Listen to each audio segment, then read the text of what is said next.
On va passer aux activités artistiques et culturelles ou citoyennes. Elles sont menées dans les écoles et elles se développent. Premier exemple avec le vélo. Les élèves feront leur maximum.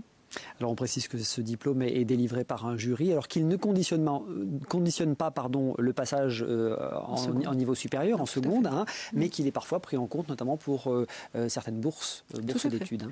Tout à fait, notamment pour les bourses au mérite, c'est un diplôme qui est pris en compte. Et puis c'est effectivement un diplôme qui est pris en compte encore dans certains parcours professionnels. Allez, plus souriant après les examens, on va passer aux activités artistiques et culturelles ou citoyennes. Elles sont menées dans les écoles et elles se développent.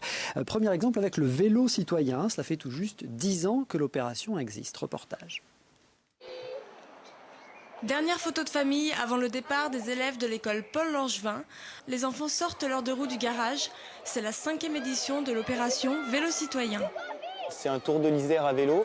Donc chaque classe va dans une autre classe du département leur apporter un message citoyen.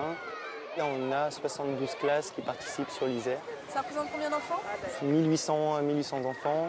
Responsabilité, amusement et sport sont les maîtres mots de cet événement. Une bonne occasion pour les élèves d'appréhender la route en toute sécurité.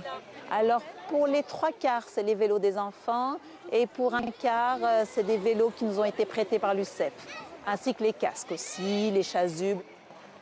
Mais le petit groupe s'est aussi fixé un bien joli but, sensibiliser d'autres enfants à la solidarité. Qu'est-ce que vous allez faire à l'école Malherbe ? On va donner un message. C'est quoi ce message ? Des petits poèmes. Des poèmes le racisme et la discrimination. C'est important pour vous ? Oui, très important. Pourquoi ? Parce que des personnes meurent à cause du racisme et de la discrimination. On connaît tout par cœur. Alors allez-y. Pas tout, mais un petit bout, je vous écoute. Moi. Non, c'est la Pourra-t-on un jour vivre sur la terre sans colère, sans mépris, sans chercher ailleurs, au fond de son cœur. Opération Vélo citoyen, donc un partenariat avec le Conseil général, on l'a vu, la Ligue de l'enseignement et l'USEP. On le voit bien, l'objectif c'est de se servir du vélo pour faire porter un message citoyen aux enfants. C'est bien ça l'objectif. Alors effectivement, il y a une dimension qui concerne l'apprentissage de la sécurité sur la route. Il ne faut pas le nier, il y a aussi cette dimension-là. Mais bien au-delà, il s'agit d'apprendre à des élèves à réfléchir et à échanger autour des valeurs citoyennes. C'est une opération qui s'inscrit dans le temps, puisqu'elle a maintenant 10 ans. Oui. Voilà. Et puis, elle est intéressante pour nous parce qu'elle est partenariale. Et c'est aussi une occasion d'ouverture, tout à fait. Et enfin, c'est vrai que elle nécessite la coordination, un travail de coordination entre enseignants et donc d'échange entre écoles.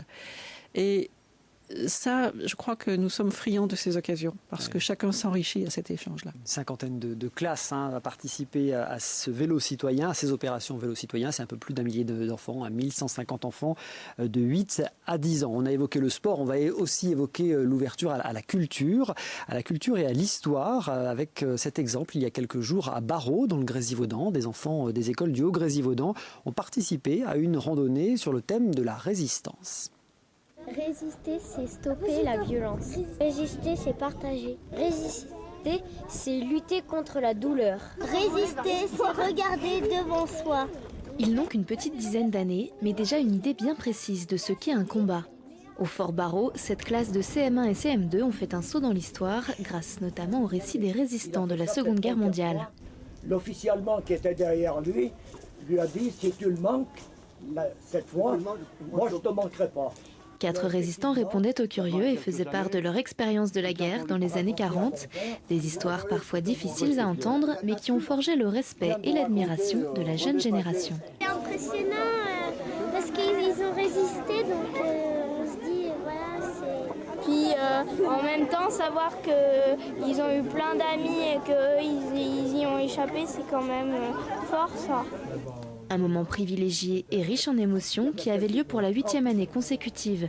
Ce projet, intitulé Résistance en chemin, a été mis en place par la Ligue de l'enseignement de l'Isère en partenariat avec l'inspection académique et des associations. Il s'adresse à tous les élèves de cycle 3 qui préparent cette journée en amont avec leurs professeurs. L'objectif, c'est de proposer un projet pluridisciplinaire aux classes, aux enseignants, qu'ils puissent travailler dans différentes disciplines, en arts plastiques, en histoire, en sport, en littérature, autour du thème de la résistance. Au programme, randonnées et ateliers sur ce thème, sans oublier bien sûr le fameux chant des partisans, chanté en hommage à tous ces résistants. Ce soir, l'ennemi connaîtra le prix du sang. Une opération baptisée Résistance en chemin qui a eu lieu en mai et juin pour 1 millier d'enfants, donc du CE2 au CM2. Quand on évoque les activités artistiques, on peut aussi évoquer la danse, par exemple. Tout à fait. Ou bien tout ce qui touche au théâtre également, ou bien naturellement à la musique. Nous avons beaucoup de ces actions dans le département, qui sont souvent animées, mises en œuvre par les conseillers pédagogiques que vous évoquiez tout à l'heure. Elles ont la caractéristique de se développer, de se préparer sur l'ensemble de l'année. Et c'est souvent en cette période